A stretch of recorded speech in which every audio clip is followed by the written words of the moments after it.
Hello दोस्तों, क्या हाल है। आज तारीख हो गई 29 अगस्त 2025, दिन शुक्रवार, और हम देखने वाले हैं यूपी बिहार के इस सप्ताह की ऐसी 25 सेलेक्टेड खबरें जो आपके लिए बिल्कुल काम की होने वाली है। चाहे आप आम आदमी हो या खास, अमीर हो या गरीब, बच्चे हो या बुजुर्ग, आप सबके लिए आपका DLU न्यूज चैनल खबरें लेकर आ गया है। तो देर किस बात की, फटाफट वीडियो में आगे बढ़ते हैं और सबसे पहले 50 सेकंड में एक नजर डालते हैं आज के इतिहास के उस यादगार पन्नों पर। आज है उन दिनों में से एक जब पूरा देश खेल जगत के महानायक को याद करता है। जी हाँ, उन मेजर ध्यानचंद सिंह को, जिन्हें पूरी दुनिया हॉकी का जादूगर कहकर सम्मानित करती है। उन्हीं की जयंती पर हर वर्ष 1985 से राष्ट्रीय खेल दिवस मनाया जाता है। ध्यानचंद ने अपनी अद्भुत खेल प्रतिभा से भारत को ओलंपिक में कई स्वर्ण पदक दिलाए और हॉकी को अंतर्राष्ट्रीय स्तर पर पहचान दिलाई। आज के दिन देश भर में खिलाड़ियों को सम्मानित किया जाता है और खेलों को बढ़ावा देने का संकल्प लिया जाता है। तो ये थी आज से जुड़ी इतिहास की कुछ जानकारी। अब इसी के साथ वीडियो में आगे बढ़ने से पहले एक इम्पॉर्टेंट पॉइंट की बात करें तो अगर आपने वीडियो को लाइक नहीं किया तो जरूर करें और अपने गांव, जिले, राज्य का नाम बताना ना भूलें। चलिए बढ़ते हैं खबर की ओर, जहां मुख्यमंत्री योगी आदित्यनाथ ने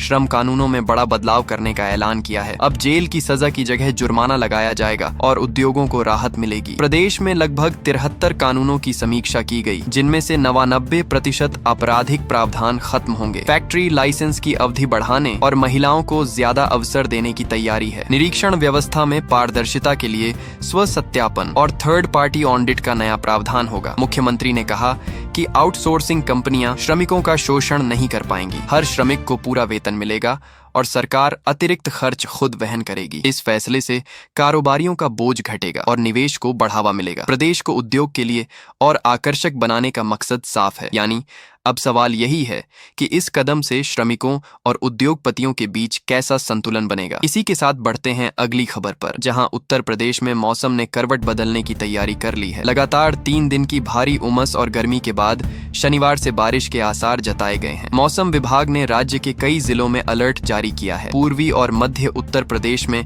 भारी बारिश होने की संभावना बताई जा रही है। राजधानी लखनऊ और आसपास के इलाकों में भी बादल छाने लगे हैं। मौसम वैज्ञानिकों का कहना है कि बंगाल की खाड़ी से आ रही हवाओं का असर साफ दिखाई दे रहा है। किसानों के लिए यह बारिश किसी वरदान से कम नहीं होगी। लगातार सूखे की मार झेल रहे खेतों को नई ऊर्जा मिलेगी। लोगों को चिलचिलाती धूप और पसीने से राहत मिल सकती है। यानी साफ है कि आसमान से गिरती बूंदें प्रदेशवासियों को ताजगी और सुकून देने वाली हैं। अब चलते हैं अगली खबर की तरफ, जहां ग्वालियर चंबल संभाग के निवेशकों को 11 साल बाद बड़ी राहत मिलने वाली है। केमजे land developers chit fund company की संपत्तियों की नीलामी शुरू हो गई है। इस नीलामी से लगभग 35 करोड़ रुपए की संपत्तियां बिकेंगी। निवेशकों को लंबे समय से फंसा उनका पैसा आखिरकार वापस मिलेगा। इसके लिए जिला पंजीयक और प्रशासनिक अधिकारियों की समिति बनाई गई है। हाईकोर्ट में रोक हटने के बाद नीलामी की प्रक्रिया दोबारा शुरू की गई है। अन्य चिटफंड कंपनियों की संपत्तियों की भी लिस्ट तैयार है। परिवार डेयरी, गरिमा रियल एस्टेट और कई अन्य कंपनियों की संपत्ति नीलाम होगी। लोगों को उम्मीद है कि अब उन्हें ठगे गए पैसों से मुक्ति मिलेगी। जनता पूछ रही है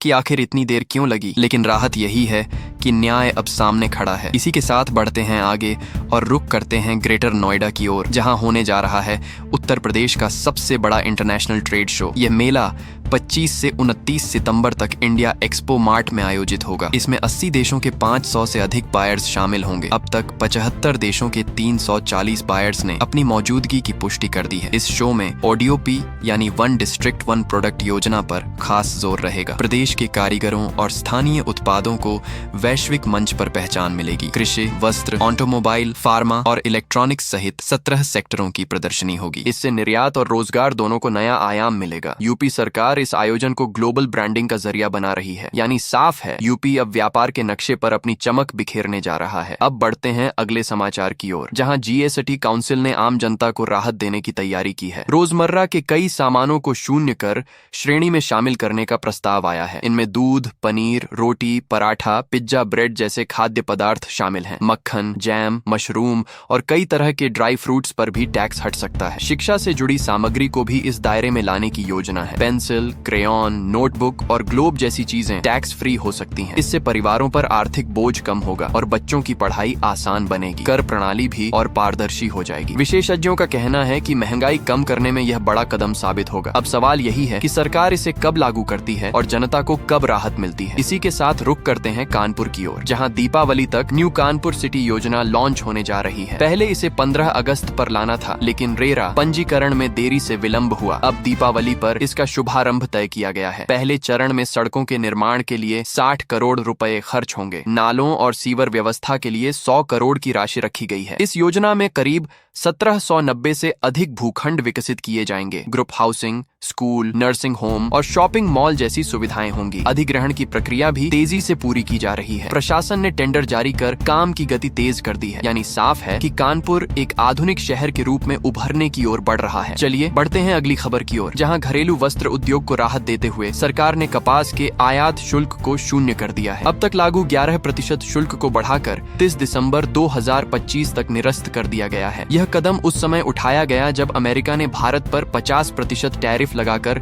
बढ़ते दबाव का संकेत दिया था। इससे त्योहारों से पहले उद्योग को सस्ता और बेहतर गुणवत्ता वाला कपास मिल सकेगा और निर्यात प्रतिस्पर्धा बनाए रखने में मदद मिलेगी। हालांकि इससे घरेलू किसानों की मांग पर दबाव बढ़ने का खतरा है, क्योंकि सस्ती विदेश से आयातित कपास बाजार पर हावी हो सकती है। विशेषज्ञों का कहना है कि यह असर उद्योग और किसान दोनों पर दिख सकता है। यानी साफ है राहत मिली है, पर सवाल ये है कि किसान इससे कैसे प्रभावित होंगे। इसी के साथ बढ़ते हैं अगली खबर पर, जहां केंद्रीय मंत्रिमंडल ने देश के रेल नेटवर्क को और मजबूत करने के लिए 4 नई परियोजनाओं को मंजूरी दी है। इनकी कुल लागत करीब 12,328 करोड़ रुपए है। इनमें गुजरात में कच्छ क्षेत्र में नई लाइन, तेलंगाना में सिकुंडराबाद वाड़ी में तीसरी लाइन, बिहार में भागलपुर जमालपुर और असम में फुरकाटिंग नई टिनसुकिया लाइन शामिल है। इनमें से गुजरात की नई लाइन पर्यटन स्थलों जैसे धोलावीरा और लाखपत को जोड़ने में सहायक होगी। यह परियोजनाएं कनेक्टिविटी सुधारेगी, कालातीत लागत घटाएगी और लगभग 2,51 लाख मानव दिन तक रोजगार भी देगी। अब सवाल यही है, इस इंफ्रास्ट्रक्चर निवेश से आम आदमी की जिंदगी में क्या बदलाव आएगा। इसी के साथ आगे बढ़ते हैं अगली खबर पर, जहां कानपुर में एक सुरक्षा गार्ड को 3 करोड़ 14 लाख रुपए का GST नोटिस भेजा गया, जबकि वह मात्र 10,000 रुपए मासिक वेतन पर नौकरी करता है। उसमें उसके नाम पर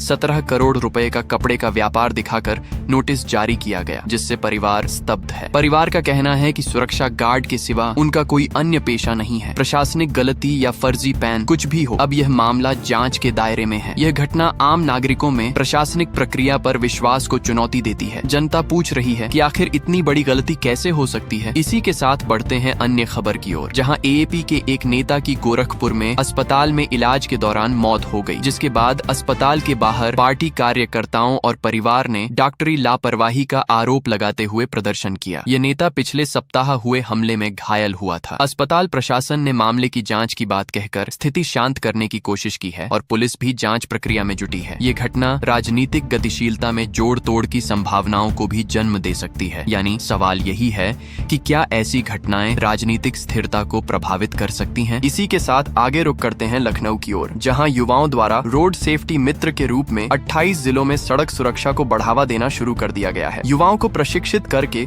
उन्हें ब्लैक स्पॉट चिन्हित करने और दुर्घटना रहित मार्ग बनाने का काम सौंपा जा रहा है। यह पहल सड़क हादसों को कम करने और नागरिक सुरक्षा बढ़ाने में सहायक मानी जा रही है। युवाओं की सक्रिय भागीदारी से उम्मीद है कि यातायात नियमों के प्रति सार्वजनिक जागरूकता बढ़ेगी। अब सड़क सुरक्षा में प्रशासन के साथ साथ समाज का भी सहयोग झलक रहा है। यानी साफ है, सड़क सुरक्षा अब युवाओं की जिम्मेदारी भी बन चुकी है। अब बढ़ते हैं अगली खबर की ओर, जहां डोनाल्ड ट्रंप के 50% टैरिफ लागू होने के बीच अमेरिकी वित्त मंत्री स्कॉट बेसेंट ने आशा की बात कही, हम अंत में फिर साथ आएंगे। इस बयान ने भारत अमेरिका संबंधों में आने वाले बदलावों के संदर्भ में सकारात्मक संकेत दिया है। हालांकि टैरिफ बढ़े हैं, बेसेंट ने नजदीकी साझेदारी बनाए रखने की उम्मीद जताई। इस बीच व्यापार विशेषज्ञ बता रहे हैं कि पन्नेवार निर्यात प्रभावित हो सकते हैं, लेकिन रणनीतिक गठजोड़ फिर भी कायम रह सकता है। अब सवाल यही है कि चाहे टैरिफ कटौती हो या न हो, क्या संबंधों को पुनः मजबूत किया जा सकता है। इसी के साथ आगे बढ़ते हैं अगली खबर की ओर, जहां RSS प्रमुख मोहन भागवत ने बड़ा बयान दिया है। उन्होंने कहा है कि हर परिवार में कम से कम 3 बच्चे होने चाहिए। उनका तर्क है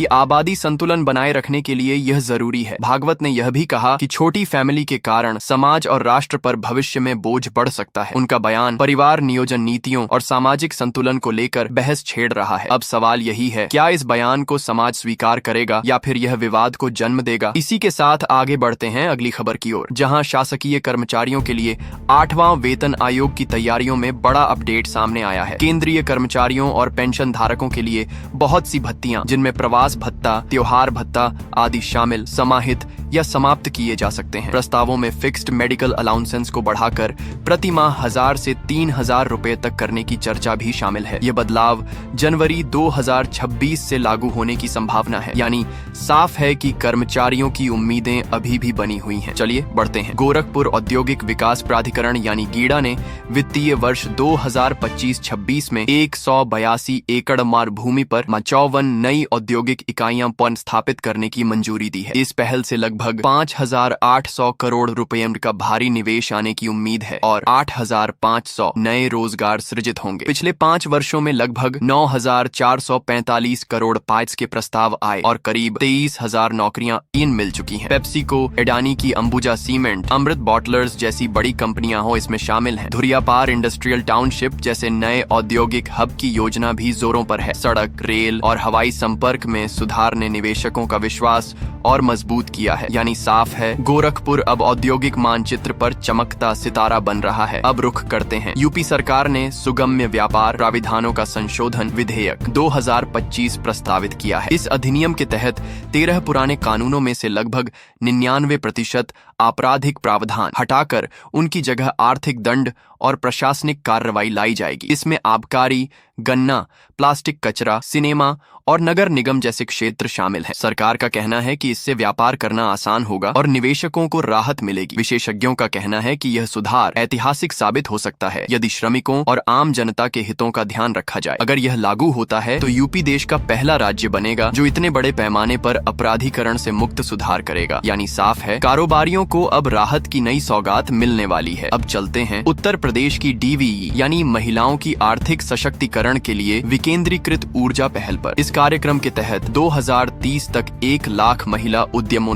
को सौर ऊर्जा से जोड़ा जाएगा। इसमें 3000 सोलर शॉप्स स्थापित होंगी और महिलाओं को सौर उपकरणों के संचालन, मरम्मत और देखभाल का प्रशिक्षण दिया जाएगा। PCI India, global energy alliance और गेट्स फाउंडेशन जैसी संस्थाएं इसमें सहयोग कर रही हैं। इस योजना से महिलाओं की आय बढ़ेगी और समाज में उनकी स्थिति मजबूत होगी। साथ ही अक्षय ऊर्जा के प्रयोग से पर्यावरण को भी लाभ मिलेगा। यानी साफ है, महिलाएं अब ऊर्जा क्रांति की अगुवाई करेंगी। अगले पन्ने पर वाराणसी की खबर। यहाँ गंगा नदी का जल स्तर खतरे के निशान उनके करीब पहुंच गया है। केंद्रीय जल आयोग के अनुसार जल स्तर 70.7 मीटर तक पहुंच गया है, जो चेतावनी स्तर को पार कर चुका है। वरुणा नदी में पलट प्रवाह से कई इलाकों में बाढ़ का खतरा बढ़ गया है। प्रशासन ने राहत शिविर और निगरानी व्यवस्था शुरू कर दी है। वाराणसी समेत मिर्जापुर और बलिया जैसे जिलों में भी हालात गंभीर हैं। कई घरों के निचले हिस्से जलमग्न हो चुके हैं। यानी साफ है, गंगा की लहरें अब संकट का संदेश दे रही हैं। चलिए आगे बढ़ते हैं। बिहार में राहुल गांधी की वोटर अधिकार यात्रा के दौरान दरभंगा की रैली का एक वीडियो सामने आया है। इसमें पीएम मोदी और उनकी माता के खिलाफ अपशब्द बोले गए। भाजपा ने इस घटना को राजनीति का सबसे नीच स्तर बताया और कांग्रेस के साथ साथ आरजेडी को भी घेरा। कांग्रेस नेता मोहम्मद नौशाद ने माफी मांगते हुए इसे अस्वीकार्य बताया, लेकिन विवाद थमता नजर नहीं आ रहा। चिराग पासवान ने भी इस घटना की कड़ी निंदा की है। विपक्ष और सत्ता पक्ष के बीच आरोप प्रत्यारोप का दौर और तेज हो गया है। यानी साफ है, राजनीति की मर्यादा अब सवालों के घेरे में है। अब रुक करते हैं कानपुर की ओर। यहाँ ग्रामीणों ने गूगल मैप सर्वे कर रहे कर्मचारियों को बेचोर समझ लिया और उनकी जमकर पिटाई कर दी। ये घटना कानपुर देहात के बिल्हौर क्षेत्र की है। ग्रामीणों को लगा कि ये लोग चोरी करने आए हैं। इसी भ्रम में उन्होंने हमला बोल दिया। कर्मचारियों ने प्रशासन से सुरक्षा की मांग की है। घटना का वीडियो सोशल मीडिया पर वायरल हो चुका है। पुलिस ने मामला दर्ज कर जांच शुरू कर दी है। यानी साफ है, तकनीकी काम और ग्रामीणों का अविश्वास अब टकराव का कारण बन गया है। अब चलते हैं महाराजगंज कुशीनगर की बहुप्रतीक्षित छितौनी तमकुही रेल परियोजना स्वान को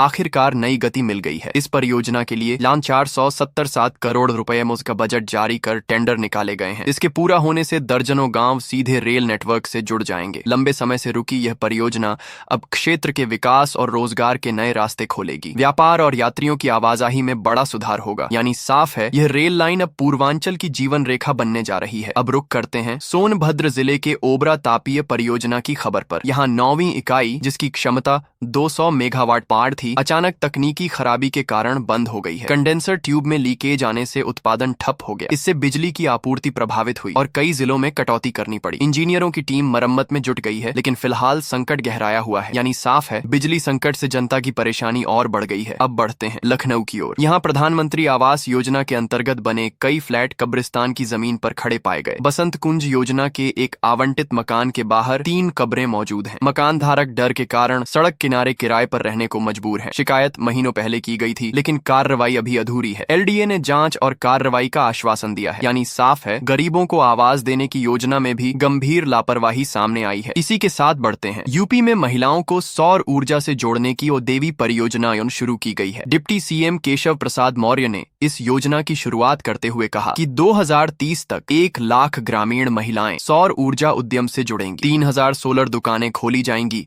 जहां महिलाएं ऊर्जा उपकरण बेचेंगी और उनकी मरम्मत भी करेंगी। इस योजना से ग्रामीण महिलाएं आत्मनिर्भर बनेंगी और रोजगार भी सृजित होगा। यानी साफ है महिला शक्ति अब ऊर्जा शक्ति में बदलने जा रही है। तो दोस्तों ये थी आज की कुछ महत्वपूर्ण खबरें और जानकारियां जो आपके लिए बेहद उपयोगी साबित हो सकती हैं। ऐसी जानकारी आपको शायद और कहीं एक साथ न मिल सके, इसलिए रोज की ताजा खबरों के लिए हमारे चैनल को सब्सक्राइब जरूर करें और वीडियो को लाइक नहीं किया तो लाइक करें। साथ में अपने जिले का नाम कमेंट में लिखें ताकि आपके जिले से जुड़ी हर जानकारी आप तक पहुंच सके। धन्यवाद।